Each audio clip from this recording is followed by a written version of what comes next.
encerrando o mês de aniversário da Associação Espírita de Americana. 71 anos de fundação da casa. E como sempre fazemos, nós costumamos deixar o encerramento para a apresentação do nosso companheiro Milton. A bem da verdade, o Milton dispensaria qualquer tipo de apresentação, porque é conhecido por todos nós. É um companheiro dedicado da casa, que tem feito as apresentações, tem preparado as apresentações, não só para a nossa casa, mas para as demais casas espíritas da cidade e de alguns centros aqui em torno. Então com certeza nós vamos assistir uma das melhores apresentações do Milton, uma das melhores apresentações da casa. E nós o conhecemos há muito tempo. Nós sabemos que toda vez que ele prepara é um extremo de dedicação, de detalhes e de conhecimento e de estudo que ele faz para poder fazer essas apresentações para nós. Então, é uma grande alegria receber a todos aqui hoje para assistir uma apresentação do nosso companheiro tão querido, companheiro há tanto tempo, dedicado à casa, dedicado à causa, e com certeza nós vamos aprender muito, vamos refletir muito na noite de hoje.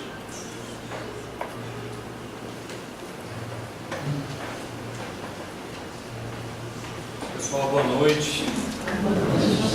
Quero agradecer a presença de vocês, agradecer o convite do Edson, da direção da casa, agradecer a casa. O Edson falou que eu sou conhecido, talvez seja pela bandidagem. Porque acho que todos nós somos espíritos a caminho, né? Então a gente tem ainda todos nós, os nossos acertos e as nossas dificuldades. E a minha gratidão é profunda a todos vocês por deixarem uma quinta-feira aqui para virem ouvir alguma coisa. Eu quero começar dando uma justificativa do porquê do tema. Esse tema, o salto de fé, eu li há alguns anos atrás de um autor chamado Dan Newman, em um livro que não é espírita, chamado O Caminho do Guerreiro Pacífico. E ele diz isto, entre outras coisas, que para todos aqueles com problemas de aceitação, se faz imprescindível este salto de fé. O que me chamou a atenção a primeira vez que eu li foi, primeiro, que ele não era espírita. A gente às vezes fica tentando ver o espiritismo em todo lugar, né? Mas ele até existe. E o segundo item eu fiquei intrigado quando ele associou a questão da aceitação com a fé. Eu jamais, em outro momento, havia feito esse tipo de ligação. E aí é importante, rapidamente, contar algo sobre a vida do autor. O autor é nascido em 1946 e ele, desde muito novo, ele se dedicou à ginástica olímpica. Depois ainda, ele fez música, fez dança, fez teatro, mas especificamente nessa época a que eu vou me referir, ele se dedicava à ginástica olímpica. E ele foi campeão mundial na Olimpíada da Rússia, de 1966, então aos 20 anos. Ele tinha uma carreira aberta pela frente. Quando 1 ou 2 anos depois dessa final olímpica, na qual ele foi campeão, ele sofreu um acidente grave de carro, teve fratura em uma das pernas, em vários pontos, quase perdeu um dos braços, teve vários cortes na face. De fato, ele não poderia, dali por diante, continuar a sua carreira de ginasta. dali em diante, depois de um período de alguns anos de ostracismo, de depressão, ele retomou a sua vida e se transformou num estudioso das questões espirituais da humanidade. Ele tem alguns livros escritos além deste, mas esse é o seu livro mais famoso, que se tornou até um filme, que chama Poder Além da Vida. O filme foi feito na década de 80. Então, esta aceitação a que ele se refere diz respeito àquela aceitação que cabe a cada um buscar quando a nossa vida muda de rumo repentinamente. Todos nós nos programamos, não é? A gente constrói alguns castelos ao longo da vida e é frequente que tenhamos que desconstruí-los ou reconstruí-los à medida que a vida vai passando e a gente vai vendo que as coisas nem sempre se ocorrem da maneira como a gente planejou. Então, é este tipo de aceitação para todos aqueles de nós que temos problemas de aceitação do nosso destino, é que é preciso este salto de fé. Então é nesta linha que eu me propus a estar aqui trocando uma ideia com vocês. O grão de mostarda, pessoal, é citado no Evangelho por Jesus em muitos diferentes pontos. Eu trouxe um especificamente, no qual Jesus compara o grão de mostarda ao reino de Deus. Então ele diz: o reino dos céus é semelhante a um grão de mostarda que um homem tomou e plantou no seu campo. E logo em seguida Jesus explica que aquela semente minúscula, ela se transformará num pequeno arbusto, numa hortaliça e futuramente numa árvore frondosa. Querendo dizer o quê? Que o Pai nos dá a nós as virtudes na forma de sementes, e cabe a cada um desenvolver no seu tempo pessoal. E nós espíritas sabemos que esse tempo pessoal não é o tempo de uma encarnação, é o tempo de incontáveis existências através das quais a gente vai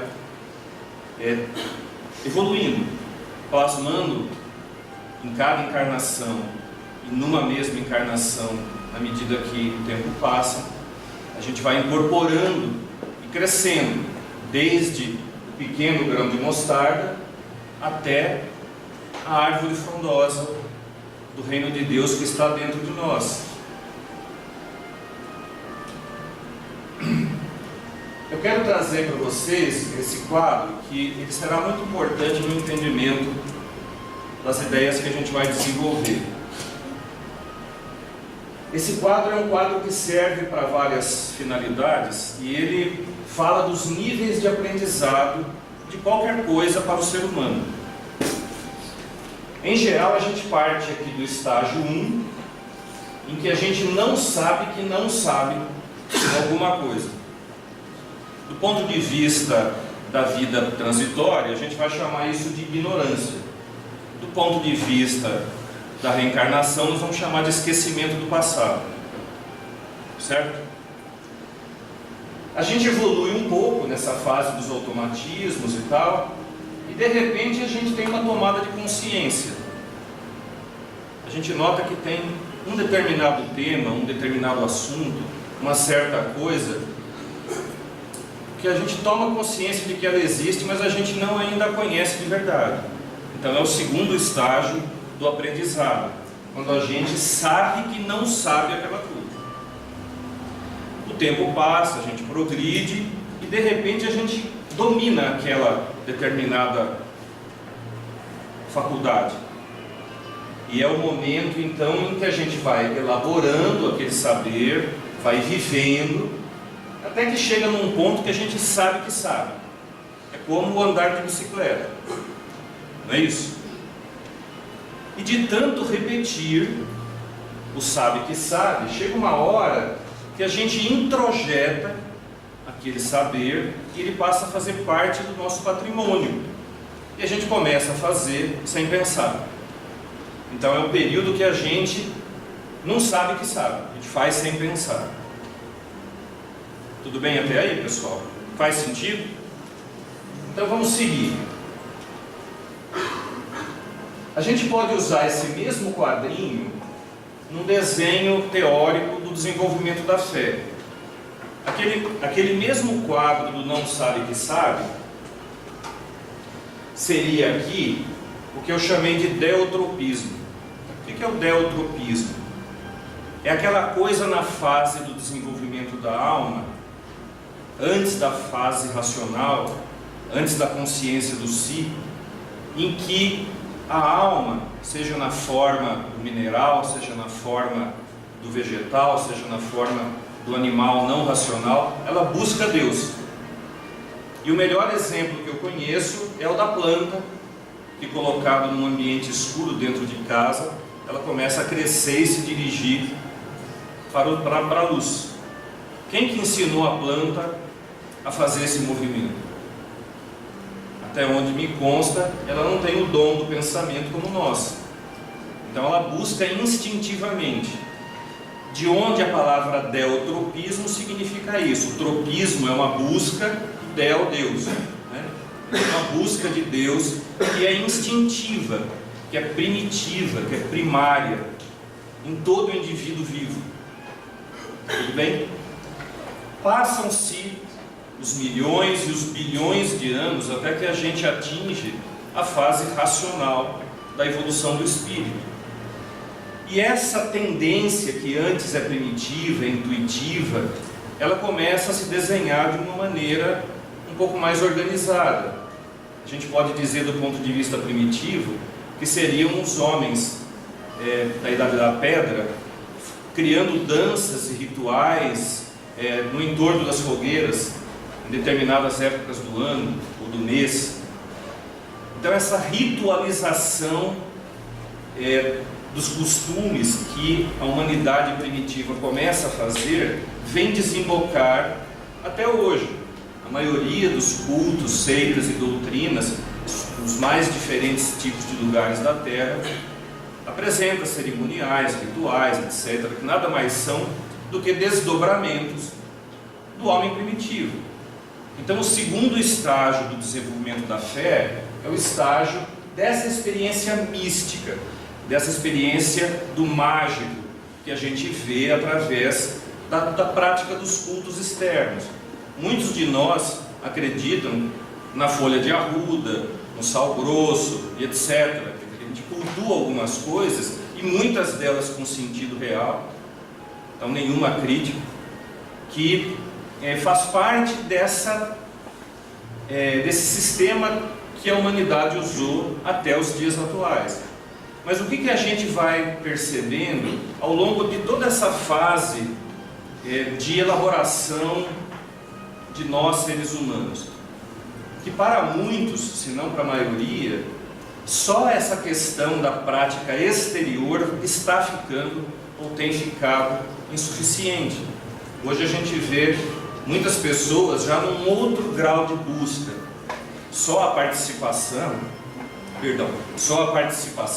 só a prática no cerimonial já não basta mais.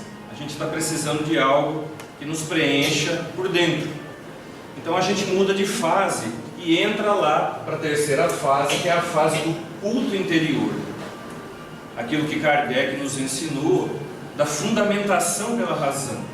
Quando ele falava da fé, ele dizia que fé inabalável somente é aquela que possa resistir às indagações, aos questionamentos da razão, em qualquer época da humanidade. Então aqui a gente já começa, através da doutrina, a dar uma construção diferente para essa coisa da fé, que até ali, até Kardec, até a doutrina espírita, era extremamente centrada só na ritualização, no culto exterior. Então, a hora que a gente vê essa necessidade de não só frequentar as igrejas de pedra, mas começar a frequentar a igreja celular, né? Fazer do nosso corpo o primeiro templo do Espírito, isso passou muito tempo.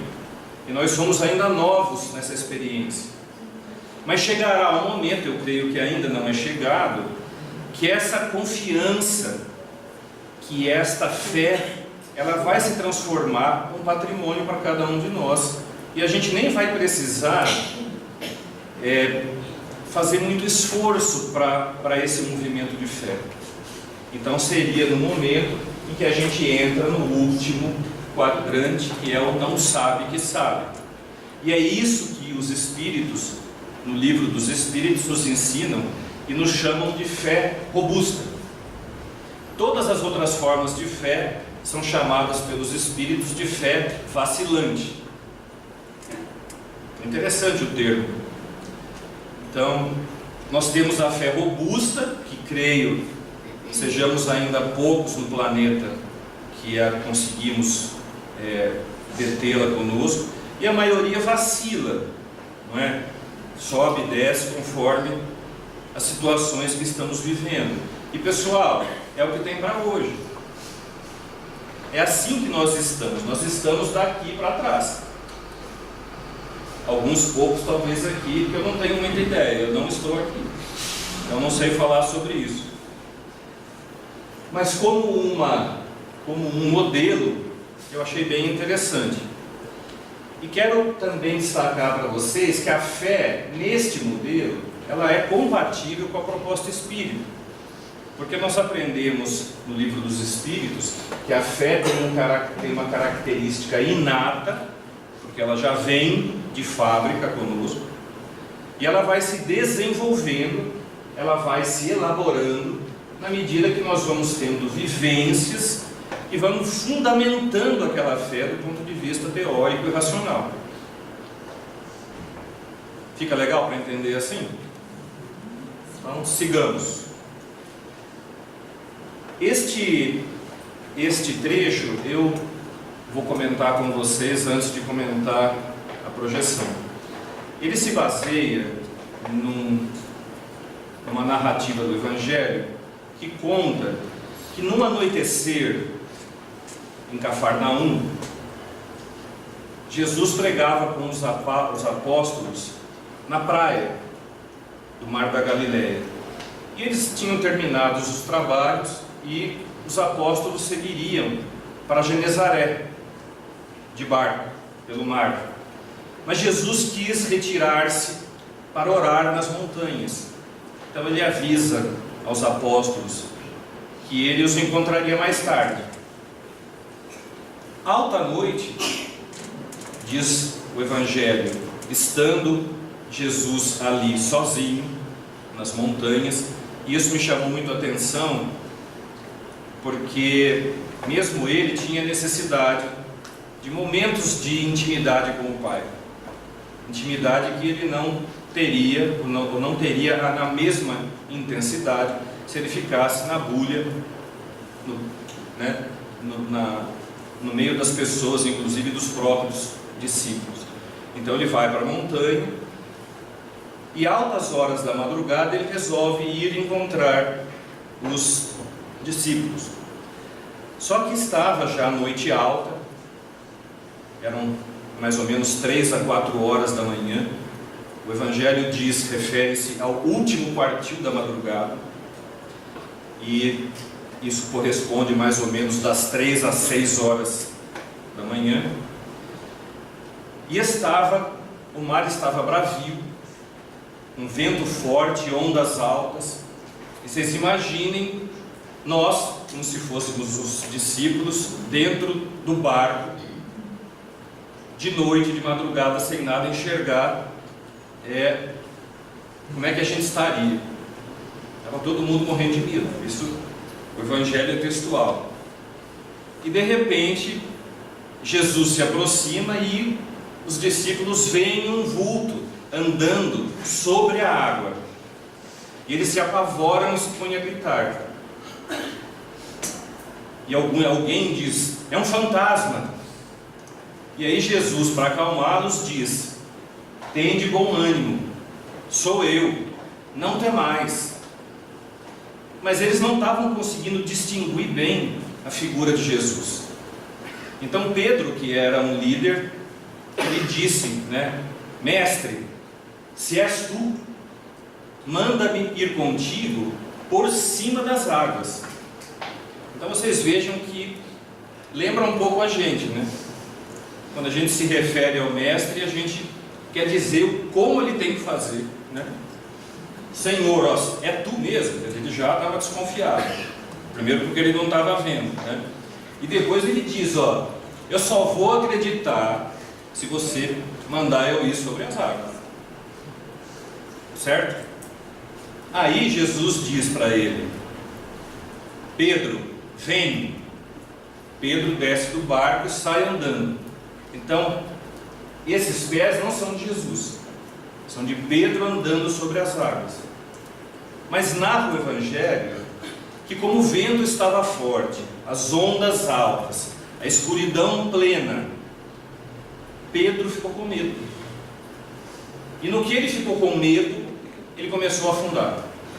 E começou a afundar, e começou a afundar, e começou a afundar. E ele fala: mestre, salva-me. Jesus lhe estende a mão e diz: homem de pouca fé, por que duvidaste? Então a gente vê aqui uma primeira menção à dúvida ligada à palavra fé. E é importante nós percebermos que Jesus não estava naquele momento com plateia. Estava ele, os discípulos dentro de um barco no meio do mar sem ninguém ver.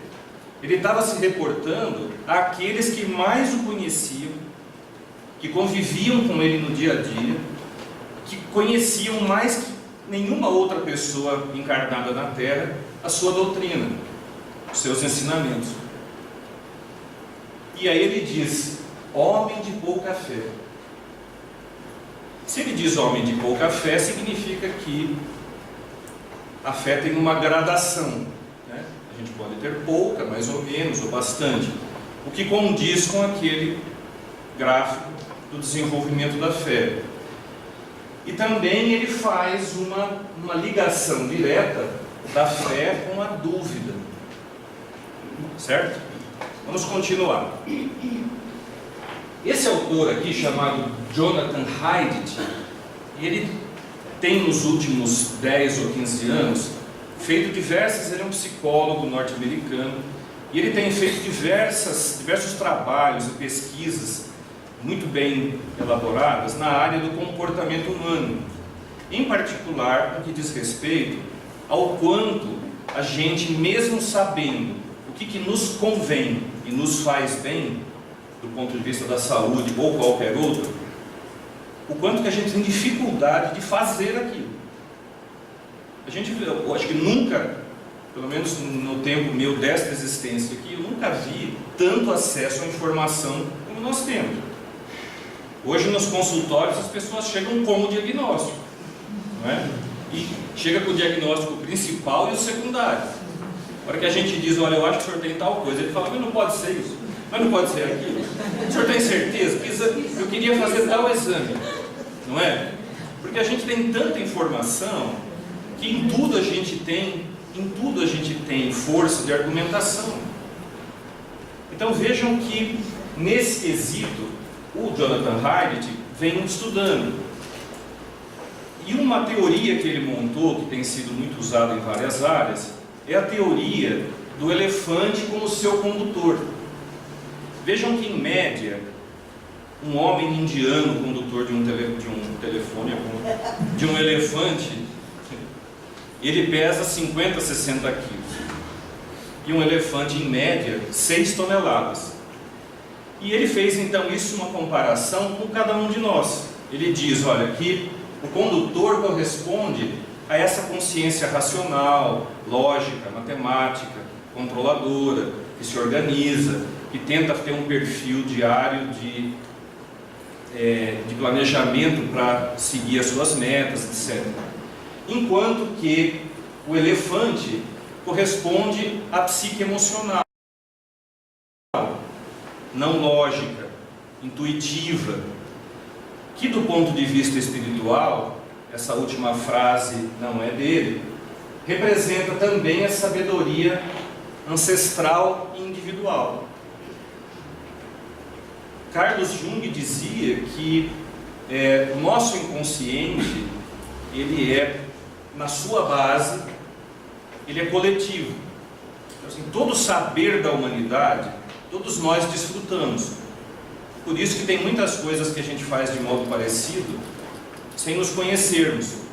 Tem povos que não se conhecem, nunca se conheceram, nunca se viram, e têm hábitos muito semelhantes, mostrando que a fonte primária de onde a gente bebe é a mesma. É o que o Jung chamava de inconsciente coletivo. E a partir de um certo momento na nossa evolução, nós vamos nos tornando indivíduos, e aí surge um inconsciente pessoal, aquele que é só nosso. Se a gente contar que a vida biológica na Terra tem em torno de 4 bilhões de anos, que nós somos pessoas assim tão antigas, apesar de a gente parecer meio jovem, né, para quem tem 4 bilhões de anos,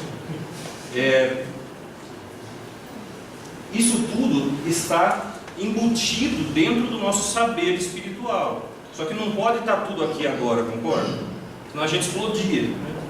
Se todo esse conhecimento que eu como espírito já juntei ao longo de bilhões de anos de evolução, eu enlouqueceria literalmente, se eu tivesse isso disponível momentaneamente. Por isso que é importante ter o condutor e ter o restante, que é como se fosse todas as nossas experiências acumuladas. Legal até aí? Vamos seguir mais um pouco. Agora eu queria que vocês participassem um pouco, tá? Dentro desse conceito que eu joguei, quem tem mais energia em estado bruto? Qual dos dois? Quem acha que é o elefante? Quem acha que é o condutor? Tá, é o elefante, né? Em estado bruto, tá? É aquela energia não canalizada, não elaborada, certo? Vamos seguir. A quem compete, dos dois ali, os dois personagens, a quem compete analisar e tomar decisões? Ao condutor. Bom senso pelo menos diz isso, não é? Mas segundo as pesquisas do Heidegger, isso nem sempre acontece, não é? Porque vocês vejam, se eu sei que fumar faz mal e eu continuo fumando, quem que está tomando a decisão? O elefante. O de cima, ele tem o seguinte discurso, né? Eu paro a hora que eu quero, não é? Então ele tem que manter a posição dele no meio que ele vive, certo? Mas ele não para. Alguns param. Mas é 5 a 10% que param sem tratamento.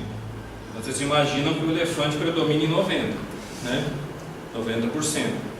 É sobre isso que eu estou falando. Mas em tese, quem tem capacidade de análise, de avaliação é o condutor. Certo? Quem representa o indivíduo, pessoal?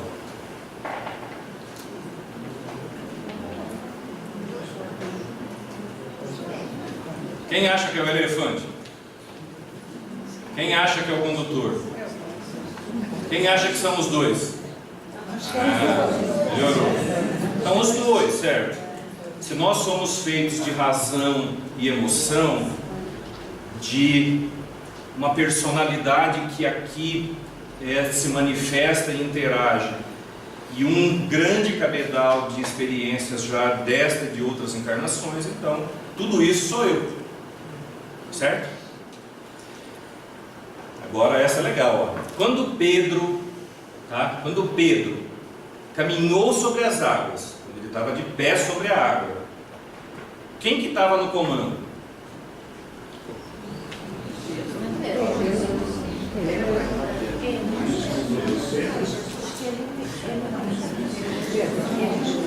Quem que estava no comando? Era o elefante. A gente só tem duas opções: ou o elefante ou o condutor. Jesus deu a ordem, né? Ele diz: vem. E Pedro, sem pestanejar, desceu do barco e saiu andando. Quem que vocês acham que estava no comando do Pedro? O elefante ou o condutor? O elefante, levanta a mão. O condutor, levanta a mão. O condutor está ganhando, mas foi o elefante. Tá? Por que foi o elefante, pessoal? Pela próxima pergunta, ó. E quando ele afundou? Quem que estava no comando? Quem que duvidou? Foi o elefante? Foi o lado consciente, certo? Na hora que ele deu os passos, ele foi porque ele confiou. Jesus falou, vem, ele foi, né? Mestre, se és tu, me faz chegar a ti através das águas. E Jesus falou, vem, ele saiu de boa. A hora que a coisa começou a ventar, a onda subir, ele olhou para baixo e plovo, não é? Então, na hora que ele duvidou, quem duvidou foi a consciência lógica, porque ele disse para ele mesmo, não é possível que eu estou andando na água, e afundou. Não é assim que acontece conosco? Olha que imagem linda, né? De quem, enfim, provém a fé? Mesma coisa. Agora não estou falando especificamente de Pedro, de cada um de nós que tem o condutor e o elefante dentro de si, né? De quem provém a fé? Do condutor? É do elefante? Dos dois. Se a gente lembrar daquele quadrinho da evolução, uma parte é do elefante e a outra parte está sendo elaborada neste momento de evolução da Terra. Ainda está sendo elaborada, porque nós estamos na posição da fé robusta. Nós estamos na posição da fé vacilante. Então nós pegamos aquela energia toda que é natural em nós, instintiva, e estamos tentando canalizá-la para elaborar esta fé que a gente tem em nós. O Pedro provavelmente também estava naquele momento. Hoje talvez ele andasse sobre as águas de novo, estando no estágio 4. Hoje ele andaria já no estágio maior da sua fé de boa, como Jesus era capaz de andar. Por que Jesus era capaz de andar? Porque já fazia muito tempo que ele já estava no não sabe que sabe, certo? Aquilo já era uma coisa, os meninos hoje não falam, dominado, né? A coisa já estava empoderada com ele. Vamos seguir. Tem duas posições que nós podemos discutir em termos de por que ângulo eu busco a fé, por que ângulo, por que perspectiva eu estou elaborando a minha fé. E aí eu peço que cada um de vocês, não precisam dizer, mas pensem em qual que parece mais aquilo que você está fazendo hoje. Vocês seguem o modelo de Tomé, do ver para crer, repassando rapidamente a narrativa do Evangelho, consta que após a crucificação e a ressurreição, Jesus ainda não havia aparecido para ninguém, só para Maria. E Maria já havia dado umas boquejadinhas ali, o povo já estava meio diz que alguém tinha visto Jesus. Até que ele encontra duas pessoas, dois discípulos a caminho de Emaús, mas também fica aquela coisa, os discípulos em si estavam meio perdidos. Conta o Evangelho que eles estavam trancados dentro da casa de Pedro em Jerusalém de medo, porque eles não sabiam o que ia virar. Eu fiquei imaginando, esse povo era bem parecido com a gente, né? Dentro do barco, eles estavam se borrando de medo, né? Dentro da casa de Pedro, eles estavam se borrando de medo, não sabiam o que ia acontecer, né? Vocês percebem? A gente, na hora que perde aquele indivíduo que você acha que é o que toma todas as decisões, a gente fica vendido. Por quê? Porque a gente está transferindo a fé, a gente está terceirizando a fé, a salvação, a evolução, não é isso? Então a gente fica com medo. E eles estavam todos trancadinhos dentro da casa de Pedro em Jerusalém, quando Jesus surge dentre eles. Eles, de novo, deve ser um fantasma, é uma sombra, é um espectro, cada um fala uma coisa até que Jesus se apresenta. Amigo, sou eu, aquele mesmo que ceou com vocês, aquele mesmo que andou com vocês, aquele mesmo que ensinou, que fez curas, etc. E aí então, que bom, né? Só que Tomé não estava entre eles. E aí Jesus parte, e a hora que Tomé chega, os discípulos então começam a dizer: olha, Jesus esteve aqui, Jesus esteve aqui. E o que Tomé diz? Tomé diz: se eu não vê-lo em carne e osso, não colocar a mão nas suas feridas, diz o Evangelho, não tocar o seu dorso, não colocar a mão no seu corpo, eu jamais vou acreditar. Passam-se alguns dias, uma semana aproximadamente, estão novamente todos reunidos na casa de Pedro, continuavam trancados, e aí Tomé estava junto. Eis que Jesus reaparece, e este quadro representa o Tomé colocando a mão na ferida. E aí Jesus, aí ele diz, Tomé diz: Senhor meu, Deus meu. Caiu a ficha da fé, da crença. Aí o que Jesus responde a ele? Porque me viste, Tomé, creste. Melhor seria se tivesse crido sem ver. Felizes os que não viram e creram. Então vejam que interessante. O método de Tomé, como ele não viu, como ele não estava presente, foi exatamente o de ver para crer. Esse é um método científico, vocês concordam? É um método que nós usamos hoje, e através da ciência a gente tem evoluído bastante. Mas nós espíritas dizemos que o espírito encarnado hoje na Terra, e muitos dos desencarnados no entorno da Terra, das duas asas possíveis da evolução, voa coxo, não é? Porque só tem a asa da ciência, só tem a asa da razão, porque a gente tem vivido de ver para crer. E quanto menos a gente consegue comprovar uma coisa, menos a gente crê. Bem na questão de Tomé. Que situação estaria Tomé se Jesus não tivesse reaparecido aos discípulos? Provavelmente estava vagando no umbral até hoje, não é não? E aí tem um outro método, que é o método do centurião. A história do centurião, não sei se vocês todos conhecem, ela não é tão famosa como a de Tomé, do ver para crer, mas quando Jesus estava em Cafarnaum, numa de suas estadas lá, um centurião romano, é importante dizer, os centuriões eram a guarda romana, então eles não eram judeus, eles não eram hebreus, e não tinham nada a ver com a cultura hebraica, eles eram dominadores de uma região, de um povo. Então conta-se que o centurião chegou para Jesus e disse: Senhor, um servo meu jaz em minha casa, enlouquecido, paralítico e violento.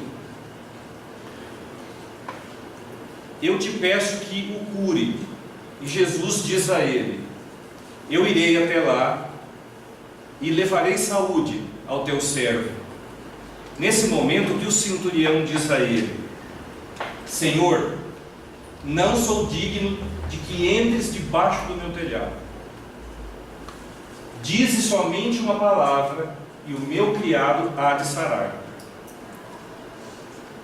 E aí o próprio centurião diz: como tu, eu também tenho autoridade. Tenho soldados e criados aos meus cuidados. Eu digo vá, ele vai. Eu digo venha, ele vem. Eu digo faça, ele faz. Tu também, com a tua autoridade, tenho certeza, poderá, com uma única palavra, curar o meu servo.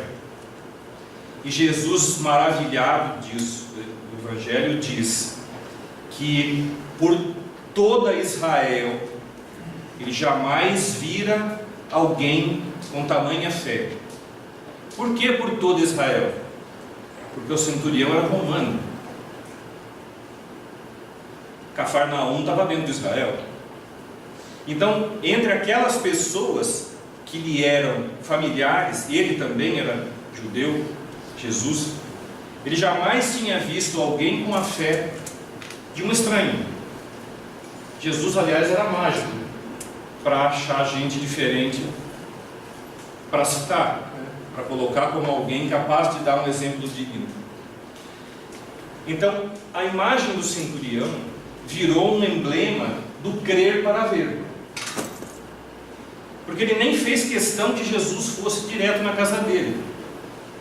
Ele tinha franca confiança que a uma palavra de Jesus, e conta Cair Bar Schutel, que quando o centurião fala dos soldados e dos criados, que isso era uma leitura indireta de que Jesus nem sempre precisaria ele mesmo ir fazer as curas.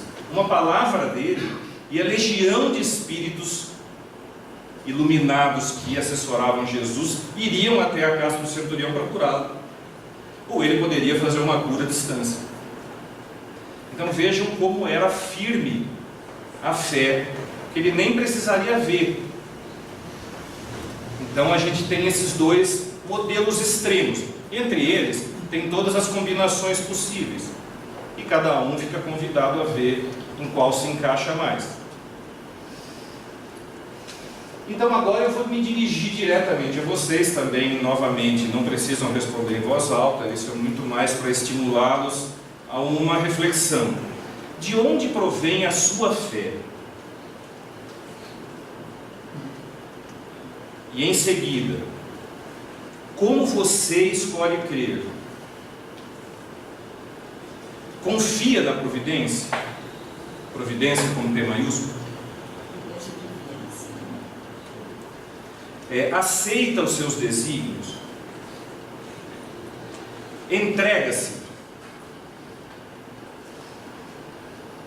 Vocês percebem a relação dessas questões com as palavras do Dan Millman? Todos aqueles de nós que temos problemas de aceitação, é imprescindível este salto de fé. Qual é a fé que eu nutro, que eu busco, que eu construo, que eu elaboro dentro de mim no meu dia a dia, na atual existência física? Como eu tenho superado os desafios, entendendo que os desafios são simbolicamente as montanhas a que Jesus se referia. Lembram que aquele que tiver a fé do tamanho de um grão de mostarda dirá a este monte: parte daqui para colar, de lá para cá, e o monte vai virar. Que monte? O monte interno, o monte das próprias dificuldades. E mais, sente-se seguro para prosseguir? Do jeito como você hoje organiza e estrutura sua fé, com bases na aceitação, com bases em uma certa entrega, naquele dizer que Joana de Ângeles nos ensina, da resignação ativa. Sim, eu me submeto à vontade de Deus, mas de minha parte, sem revolta no coração, farei o possível de minha parte para que as coisas melhorem. Porque a aceitação e a entrega pode ser confundida com uma timidez ou uma passividade patológicas. É diferente. O que o Espiritismo nos ensina é que a gente tenha sim a resignação, o espírito de aceitação, o espírito de entrega, mas com um componente ativo, entendendo o nosso papel em cada momento da nossa vida. O que me cabe? Ajuda-te e o céu te ajudará. Não é assim? Então, dentro de todo esse contexto, a gente se sente seguro para prosseguir. Quando você acorda pela manhã Você está seguro para enfrentar seu dia? Você se sente acolhido? Você se sente guardado pela providência divina? Joana de Ângeles faz uma definição que é, para mim, mágica. Ela diz: a fé é a força peregrina, energia operante e desbravadora, que remove as montanhas das dificuldades e aplana as arestas dos conflitos. Mas nessa frase o que me chamou muito a atenção é essa fé peregrina, porque nós somos em essência peregrinos a caminho da luz. Não tem o livro do Emmanuel, A Caminho da Luz? Nós somos peregrinos, espíritos eternos, criados, sabe Deus quando, para a eternidade afora. O que nos move, a energia que nos move, na definição da Joana de Ângeles, é a fé. É a fé que provoca o movimento. Então a fé é essa força peregrina, energia que opera, que faz com que as coisas aconteçam, e desbravadora. Ou seja, é a fé que nos tira da zona de conforto e nos coloca em situações onde a gente tem a chance de fato evoluir como espírito, para que a gente não saia de cada existência igual ou pior do que chegou. Não dá para a gente ficar na zona de conforto na existência inteira, a gente joga ela fora. Então a gente precisa ter esse espírito desbravador, e esse espírito desbravador vem da fé.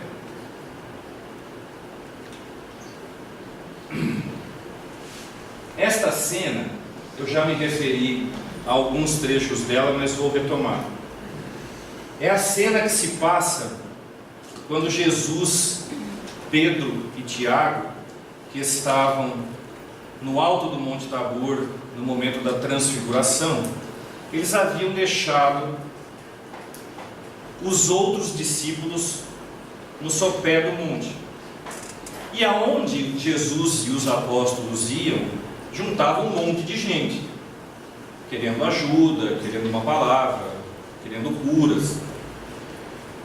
E o povo tinha se ajuntado no sopé do monte, esperando a volta do mestre.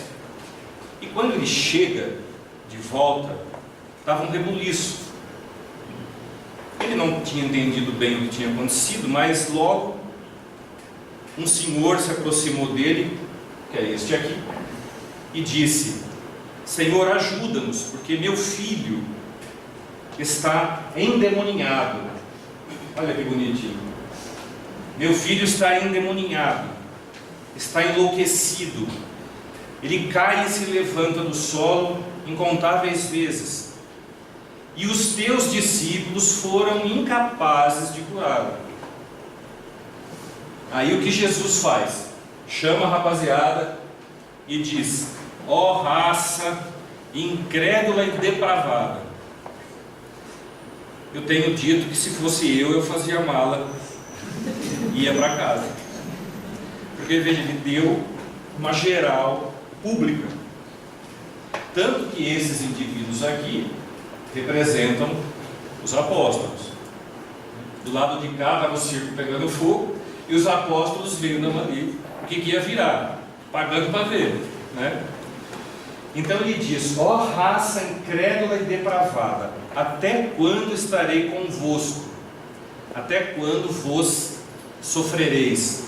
Essa frase é importante porque quando ele pergunta até quando estarei convosco, dá a impressão que ele entendia que os seus discípulos já tinham condição de terem curado aquele garoto. Porque ele fala: gente, até quando vocês acham que eu vou ficar aqui? Vocês vão se virar a partir de quando? Veja, ele estava fazendo um estímulo de empoderamento.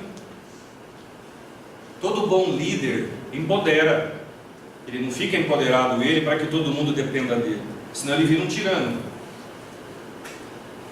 Certo?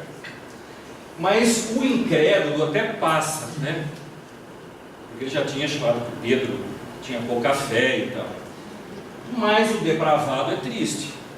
Aí eu fui procurar qual era o melhor conceito, né? O melhor conceito que eu achei de depravado foi corrupto. Corrupto, para nós brasileiros, tem 1000 significados.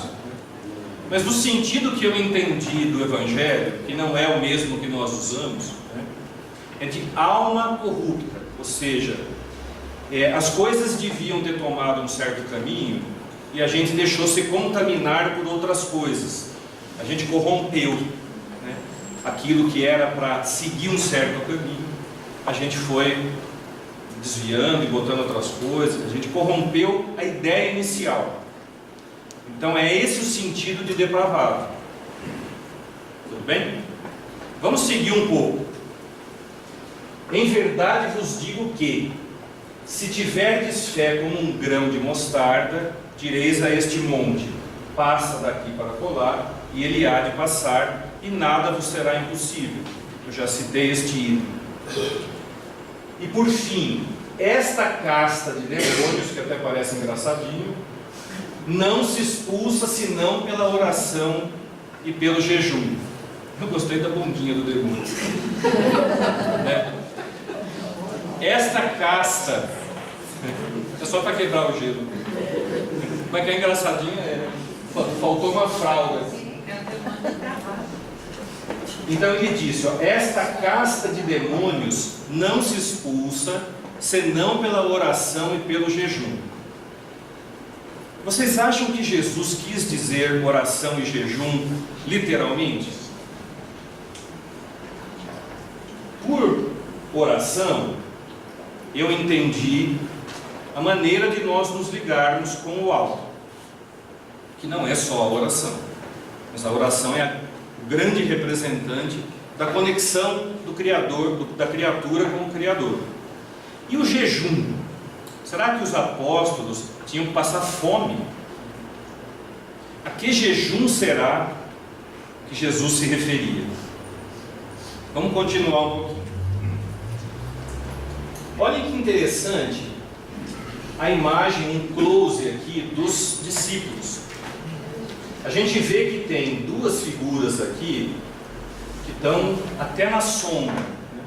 Aquele cara que nem aquele personagem da escolinha do professor Raimundo que ficava lá no fundo, quando ele chamava, ele falava, e eu, assim, né? Assim, o cara que não quer aparecer para não se comprometer. E teve um que está com o rosto mais claro, mas olhem a expressão. A minha impressão é que este discípulo, não interessa qual seja, naquele momento ele fez uma leitura positiva do que estava acontecendo. Porque ele falou, gente, eu não tinha entendido nada até agora. Vocês percebem? Ele estava assim num ar ao mesmo tempo de reflexão, e ele não estava olhando para Jesus e nem para a cura de Jesus. Ele estava olhando para cá, ele está olhando para nós, está olhando para a paisagem. Vocês percebem? Essa foto me chamou a atenção porque é assim que eu me sinto.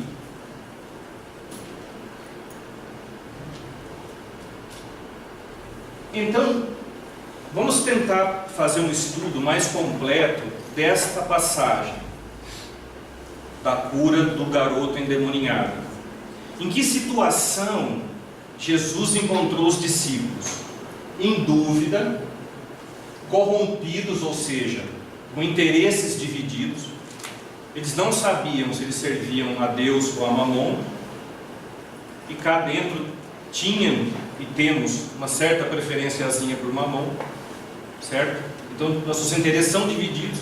Cada coisa que a gente faz aqui, né, e faz acolá. O jejum era o quê? O que é o contrário do jejum? Era aquela coisa da abundância para o ego. O ego se enche de coisas, a personalidade transitória do mundo se enche de coisas que ele avalia que precisa, que é o mamon, e se afasta da sua natureza espiritual, de evolução. Então, o que os discípulos tinham? Dúvida, éramos incrédulos, divisão de interesses, éramos os pervertidos, os corruptos. Eles não sabiam fazer jejum, porque eles estavam muito mais preocupados em saciar o homem transitório do mundo, e não tinham conexão com o alto. As preces deles provavelmente eram do tipo daquelas que a gente aprende, que não passa da hora, né? A gente fala, reza, como se fosse no culto exterior lá daquele nosso gráfico, e aquilo não estabelece de fato uma conexão com o alto. Este é o panorama que eu entendi da passagem evangélica. Vocês concordam? Então vamos ver o que é necessário, porque ele chama os discípulos de incrédulos. Então o que é necessário para a fé? É necessário que a dúvida se transforme em confiança. Pedro, por que duvidaste? É necessário que a divisão de interesses comece a mostrar uma convergência. Nenhum de nós conseguirá servir a Deus rapidamente sem ter uma certa atenção a Mamon. Nós estamos construindo isso, nós estamos nessa transição, mas me parece que ainda Deus está perdendo de goleada. O primeiro passo que nos cabe é a convergência, é o saber, eu definir aqui a quem de hoje em diante eu pretendo dar mais atenção. Transformar aquela coisa quase insaciável do homem transitório da terra num aprendizado de abnegação, ou seja, começar a dizer não ao ego.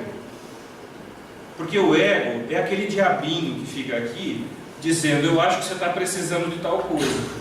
Se eu fosse você, eu não aguentava mais esse cara não é? Ele fica ali, e a gente escuta, né? Por quê? Porque a gente está mais aberto na nossa sintonia para este tipo de postura na Terra. Até porque a própria Terra, o próprio estar aqui, nos clama para o nosso lado mais animalizado. E por fim, estabelecer uma conexão segura, seja através da prece ou da própria vida. Porque quando a nossa vida passa a ser uma vida de serviço, a gente já não precisa quase mais rezar no sentido literal da palavra. Porque as coisas que nós vamos fazendo e vivendo já são a nossa prece. Porque hoje, se vocês forem prestar atenção, o nosso momento de contato com o Pai é muito destituído, muito descasado com o que a gente faz no dia a dia. A nossa vida serve Mamon e na hora da prece a gente quer servir a Deus. Como é que faz? Então a fé, na verdade, ela vai se estruturar de uma maneira cada vez mais robusta, na medida que nós vamos trabalhando esses 4 itens: a confiança, a convergência de interesses, a abnegação e a conexão com o alto. E diz o Evangelho segundo o Espiritismo, por Allan Kardec, que quando esta fé vai se tornando robusta, ou a fé, na medida que se fortalece, ela nos dá paciência. Por quê? Porque o indivíduo que confia na providência, o indivíduo que se entrega com aquele espírito de resignação ativa, ele sabe esperar. Além de saber esperar, ele tem aquela energia peregrina, ele tem a coragem de fazer os enfrentamentos para superar. É a fase ativa da resignação ativa. Ele tem aquela energia que não se apassiva. Fé, pessoal, não é passividade. Não é esperar sentado que Deus e os Espíritos resolvam por nós o que nos cabe resolver. Mas a fé nos garante e nos encoraja quando as coisas correm diferente do que a gente imaginava, como no caso do Dan Newman, que a gente não desanima. Que a gente divida com Deus a carga que nós estamos carregando. Esse indivíduo que vai fortalecendo a sua fé, ele tem esperança, porque ele tem fé no futuro. Ele sabe que a vida não se restringe àquilo que nós estamos vivendo hoje. E tendo paciência, tendo coragem, tendo esperança, ele põe mãos à obra. Por isso que não existe a fé real sem obras, porque é a prática da caridade que dá consistência para aquele movimento que está começando dentro de nós, no nosso coração. Ele quem vai atestar que nós de fato estamos progredindo na estruturação da nossa fé. Faz sentido?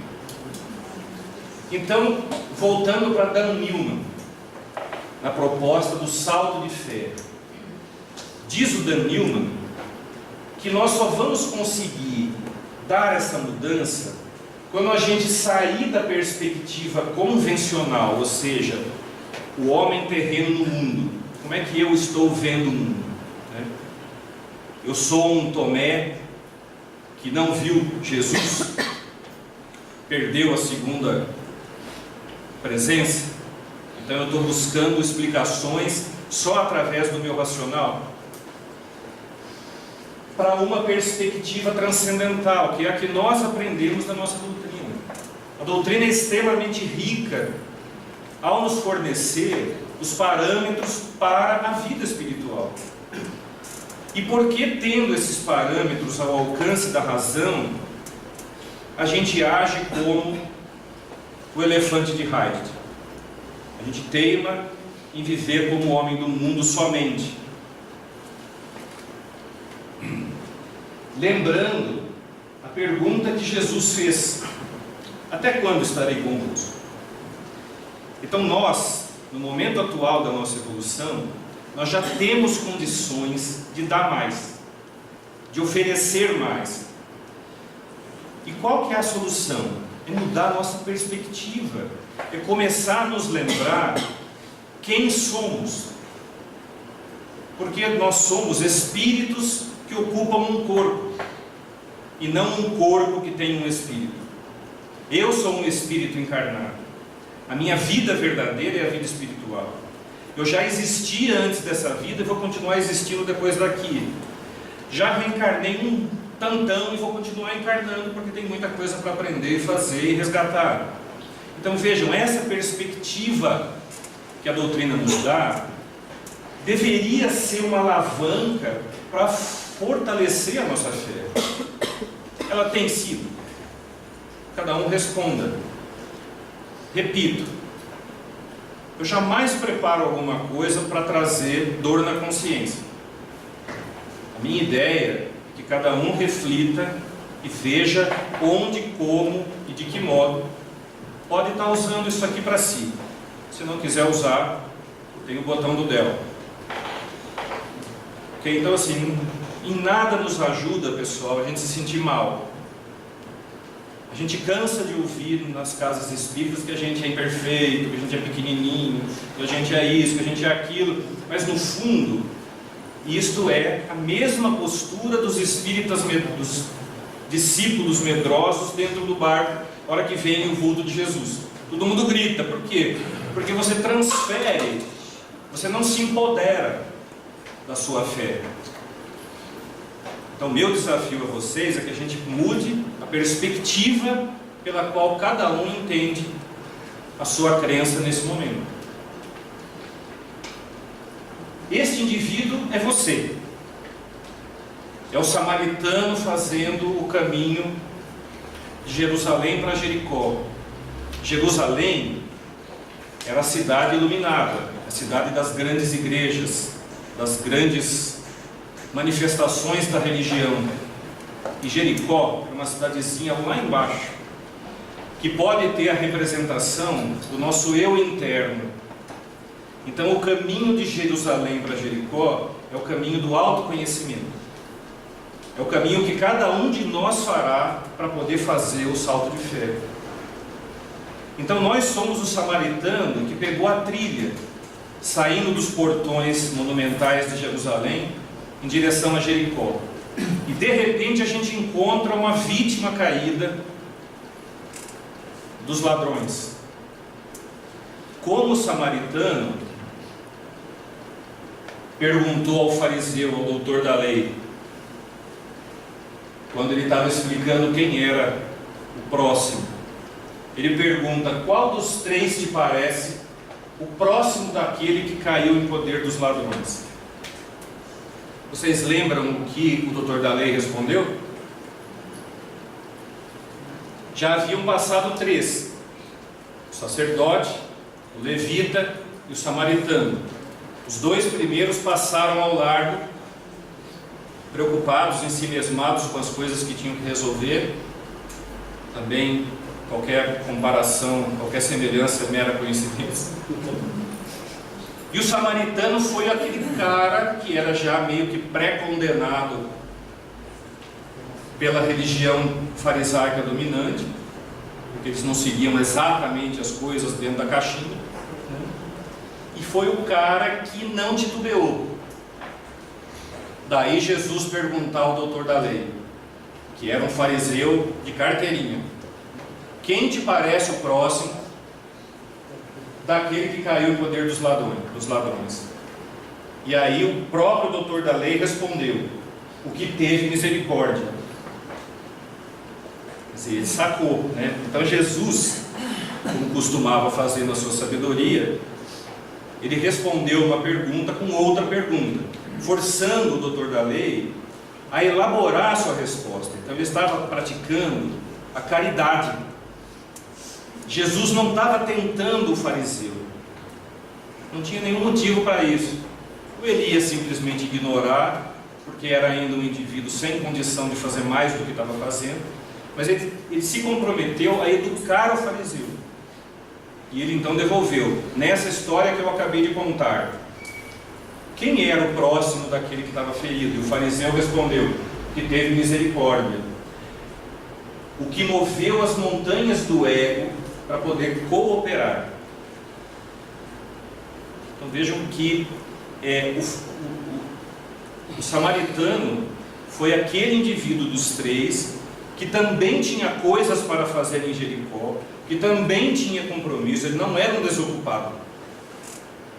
Mas dos 3 foi aquele que teve sensibilidade, que teve disponibilidade, que é essa coisa que nos liga ao alto.